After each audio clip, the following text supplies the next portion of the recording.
welcome back to my channel. So this is Kanchan, a third year MBBS student at Dr. RKGMC Hamirpur.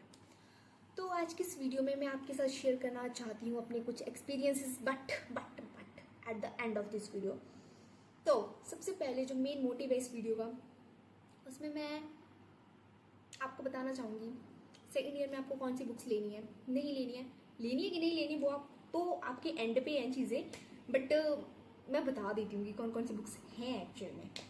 तो सबसे पहले तो भाई ये जो तुम सुनते हो ना कि second year is a honeymoon period, butterflies and all, जो भी है, पहले तो सुनी सुनाई चीज़ों पे यकीन मत करो, क्योंकि जो दिखता है वो होता नहीं है और जो होता है वो दिखता नहीं है। मतलब जो है वो है। अच्छा, आई मीन टू से कि फर्स्ट ईयर में जब आप होते हो ना तो आप अनाटॉमी में पढ़ते हो, एंटीरियर सुपीरियर, मतलब मैं मानती हूँ ठीक है, वो भी थोड़ा दिमाग नहीं लगा सकते उन सब चीज़ों में, जो है वो है, उसमें भी आपको पढ़ना ही पड़ेगा, कोई लॉजिक नहीं लगा सकते। बट आपने बहुत से लोगों को सुनते हुए बोलते हुए सुना होगा कि सेकेंड ईयर में आ जाओगे, सीनियर बन जाओगे, मज़े ही मज़े होंगे और बहुत ही ईजी सब्जेक्ट्स हैं, बस फर्स्ट ईयर ढंग से पढ़ लो। बट इन एक्चुअल में मैं तुम्हें बता दूँ कि सेकेंड ईयर में जो सब्जेक्ट्स हैं तुम्हारे पैथो, फार्मा, माइक्रो, तीनों सब्जेक्ट्स बहुत ही ज़्यादा इंपॉर्टेंट है, जो कि तुम्हारे इन फ्यूचर जो सब्जेक्ट्स हैं जैसे सर्जरी, गाइनी, मेडिसिन या फिर कोई भी सब्जेक्ट, उनके बेसिक्स बनाते हैं। तो second year is actually not a honeymoon period first of all. चलिए ये भी ठीक है। बट हाँ, थर्ड ईयर हनीमून पीरियड बोल सकते हैं, क्योंकि थर्ड ईयर में सिर्फ दो ही सब्जेक्ट है, that is forensic and community medicine. खैर उन सब चीज़ों के बारे में मैं आपको बाद में बताऊंगी, टाइम लगा तो मुझे ऐसे लगा कि इस रियलिटी चेक को देने से पहले मेरा इस हनीमून पीरियड का ख़त्म होना बहुत ज़रूरी है। आई मीन टू से कि मेरा सेकेंड ईयर में पास होना बहुत ज़रूरी है। तो वही हमारी यूनिवर्सिटी का सो कॉल्ड 2-3 महीने का एक सस्पेंसफुल पीरियड ख़त्म हो चुका है, हमारा रिजल्ट आ चुका है और हम finally third year pre final year में हो चुके हैं। तो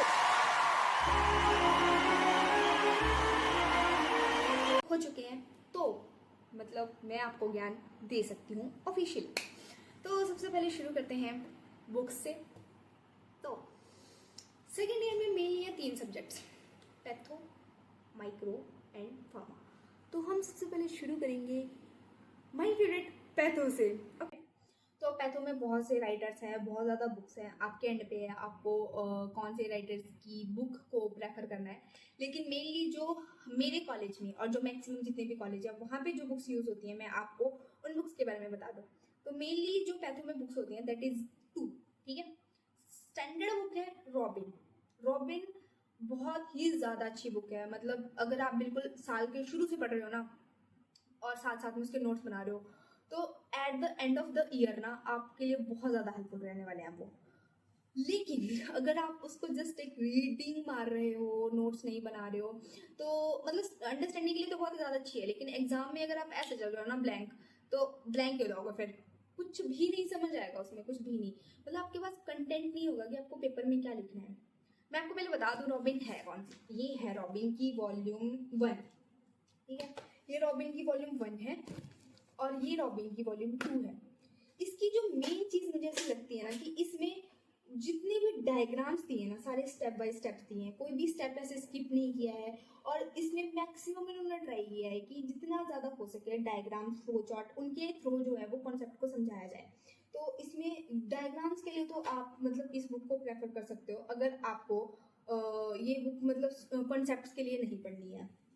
देन दूसरी बुक के बारे में मैं आपको बता दूं, दूसरी बुक है हर्ष मोहन। मतलब बहुत ज़्यादा अच्छी बुक है, बहुत ज़्यादा अच्छी बुक है। अच्छी इसलिए क्योंकि इसमें जो कंटेंट है ना वो आप पेपर में लिख सकते हो, पेपर में लिख के पास हो सकते हो, मतलब बहुत ज़्यादा अच्छी बुक है। लेकिन रॉबिन की कंपैरिजन में ना इसमें डायग्राम्स और जो वो है स्टोर डायग्राम्स हैं वो थोड़ी कम दिए हैं। और डायग्राम्स के लिए तो मैं आपको ये सजेस्ट करूँगी कि गो विद रॉबिन। लेकिन अगर आप साल के बीच में से पढ़ रहे हो, बिल्कुल बीच में, एंड में भी नहीं, बिल्कुल बीच में से शुरू कर रहे हो, और अगर आपको रॉबिन समझ में नहीं आ रही है, then you can go with Harsh Mohan अच्छी बुक है, बहुत ज़्यादा अच्छी बुक है। उसके बाद हम बात करते हैं हर्ष मोहन के छोटू वर्जन मतलब कि ये हर्ष मोहन की तरह ही है, बट इसमें सारी कॉम्पिटेंसीज दी है। मतलब इसमें सारे के सारे इम्पॉर्टेंट क्वेश्चंस दिए हैं इन शॉर्ट। तो ये आप बुक तब प्रेफर करो जब आपके पास ज़रा भी टाइम नहीं है, लाइक आपके एग्जाम को, फाइनल एग्जाम को 2 महीने बचे हैं या फिर 1.5 महीना बचा है और आपको समझ नहीं आ रहा कि मैं इतनी बड़ी बुक्स हर्ष मोहन कैसे पढूं, then go with competency, go with this book and आप बहुत इजीली बहुत अच्छे स्कोर से पास हो जाओगे पैथो में। और पैथो में मेनली क्या चीज़ याद रखना है आपको कि हिस्टो डायग्राम्स जितने भी हैं सब पे बहुत अच्छे से फोकस करना है, क्योंकि at the end of year ना आप पूरा पूरा कॉन्सेप्ट नहीं पढ़ सकते। आप डायग्राम्स को देखोगे आपको एकदम से कॉन्सेप्ट स्ट्राइक करेगा और it can be very very very helpful. और दूसरी, डायग्राम्स बहुत अच्छे से बनाना पेपर में, जो भी है हिस्टो डायग्राम्स पे फोकस करना। और ऑनलाइन प्लेटफॉर्म के बारे में अगर आपको ऐसा लगता है कि आपको कोई वीडियो के थ्रू ज़्यादा समझ में आता है, देन मैं तो सजेस्ट करूँगी एक प्रियंका सचीदेव करके है। मैंने बहुत कम वीडियोस देखी थी उनकी, बट बहुत अच्छा पढ़ाया था उन्होंने, then you can go with her. और इसके अलावा एक नज़ीब करके भी है, मैंने उनकी वीडियोस नहीं देखी है, मतलब एक भी नहीं देखी है, लेकिन मेरे बहुत से दोस्तों ने देखी है तो मैं आपको सजेस्ट कर रही हूँ। और इसके अलावा PW में जो सर थे, एक नाम नहीं आ रहा मेरे को उनका याद, बट हाँ वो सर भी बहुत ज़्यादा अच्छा पढ़ाते हैं। Then you can go with all this online platform for your pathology. So next subject के बारे में हम बात करने जा रहे हैं, दैट इज़ फार्मा। फार्मा में ज़्यादा बुक्स मुझे नहीं पता, लेकिन 2 बुक्स के बारे में मुझे पता है, तो उसके बारे में मैं आपको बता दूं। तो जो स्टैंडर्ड बुक है फार्मा में, दैट इज़ KDT त्रिपाठी। इकलौती ऐसी बुक जिसके कवर को देख के आप धोखा खा जाएंगे, लेकिन इसकी विड्थ को देख के आपको डिप्रेशन हो सकता है। सॉरी, जोक्स अपार्ट, मतलब ये बहुत ही ज़्यादा अच्छी बुक है, बहुत ज़्यादा अच्छी बुक है।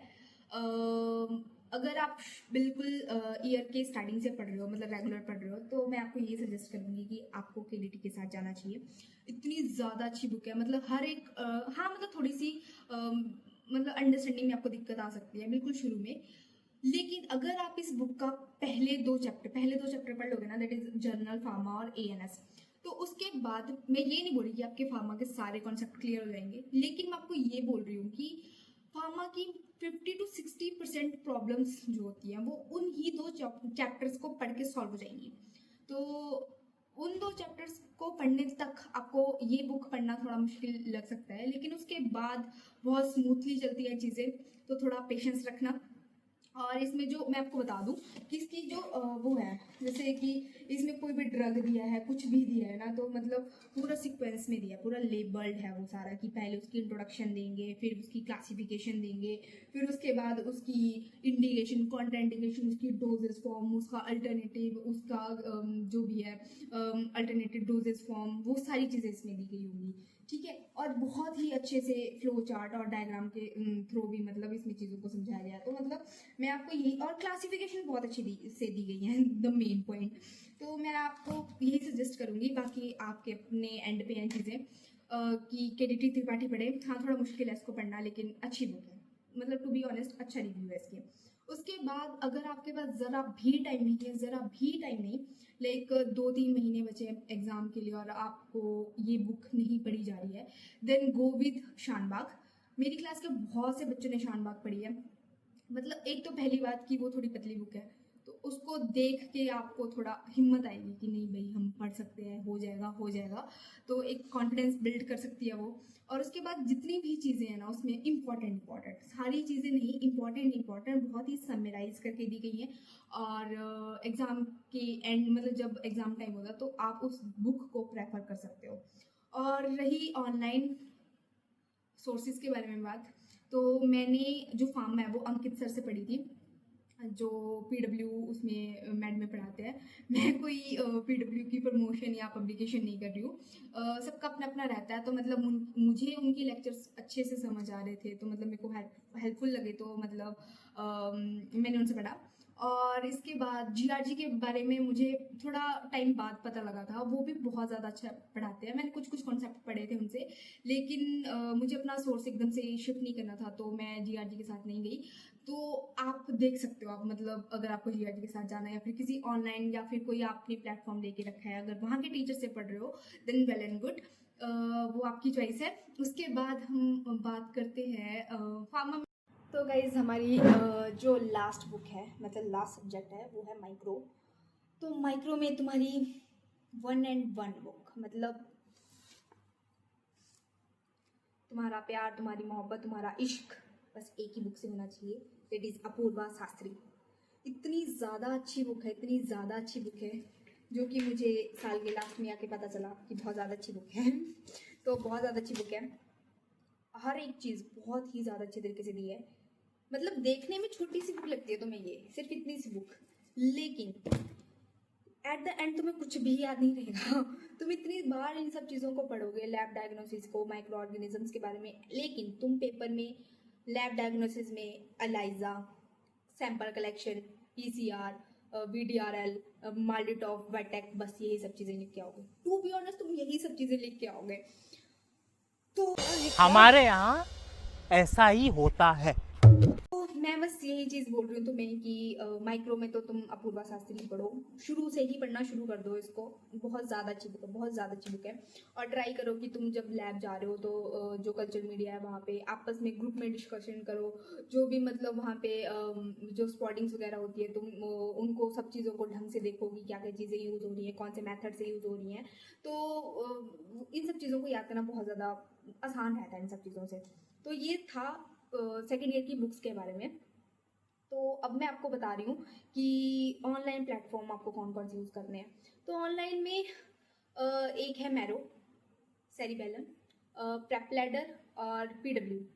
तो टू बी ऑनेस्ट वो तुम्हारे एंड पे डिपेंड करता है, तुम्हारे एंड पे हैं वो सारी चीज़ें कि तुम्हें कौन से प्लेटफॉर्म से जाना है नहीं जाना है, और तुम्हारा बजट किस हिसाब से है। मैं ये नहीं बोल रही तुम्हें कि भाई जाना बहुत ही ज़्यादा ज़रूरी है। मतलब मेरी क्लास में भी बहुत सारे बच्चे हैं जो किसी भी प्लेटफॉर्म को यूज़ नहीं करते, स्टिल उन्होंने बहुत अच्छा स्कोर किया है, उनके कॉन्सेप्ट बहुत ज़्यादा अच्छे क्लियर हैं। वो सारी चीज़ें तुम्हारे ऊपर डिपेंड करती हैं कि तुम्हें मतलब तुम्हें सोर्सेज का यूज़ करना है कि नहीं करना है। लेकिन मैं अपनी बात बताऊं तो मैंने सेकेंड ईयर के लास्ट के मतलब बहुत लास्ट में भी नहीं, मतलब 4-5 महीने बचे थे ना, तब जैसे मैंने पीडब्ल्यू लिया था।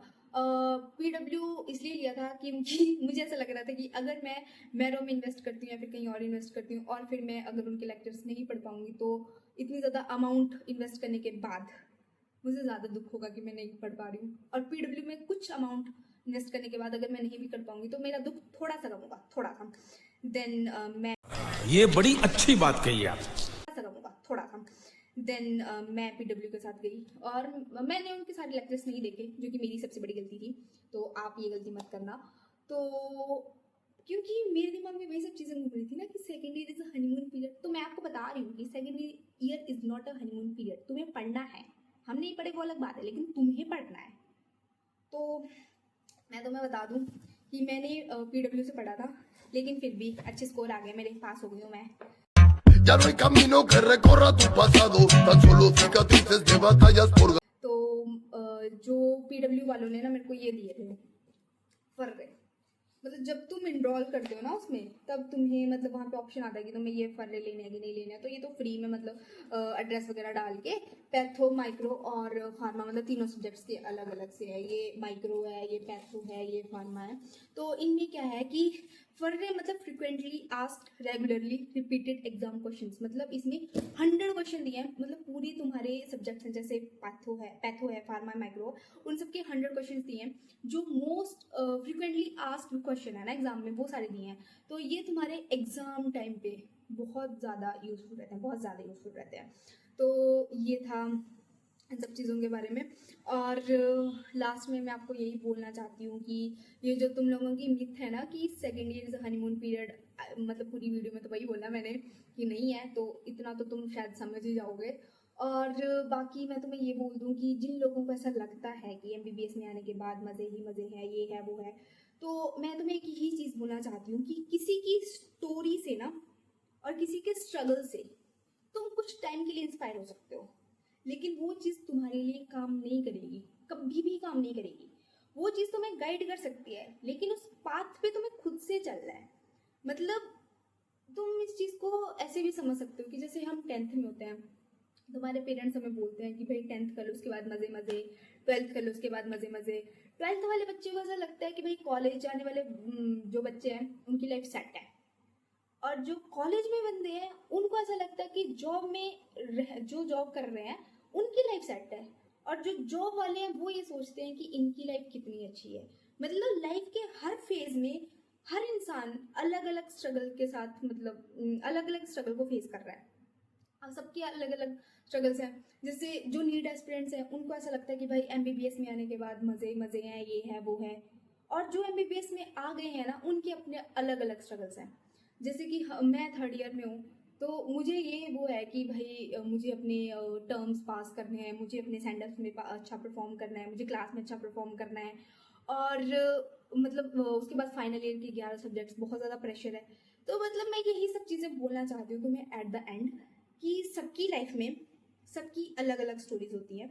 तुम्हें अपनी स्टोरी खुद से बनानी है। तुम किसी की स्टोरी से इंस्पायर हो सकते हो, लेकिन तुम उस इंस्पिरेशन को लो और एक अपनी अलग स्टोरी बनाओ, रादर देन खुद को किसी से कंपैरिजन के गिल्ट में ले जाने से अच्छा है कि अच्छी स्टोरी बनाओ, खुद को खुश रखो, दूसरों को खुश रखो। So that's all for today guys. अगर आपको ये वीडियो, आई नो कि मैंने लास्ट में बहुत ज़्यादा ज्ञान दे दिया, बट ठीक है, अगर आपको नहीं पसंद आएगा तो आप स्किप कर सकते हो इस पार्ट को।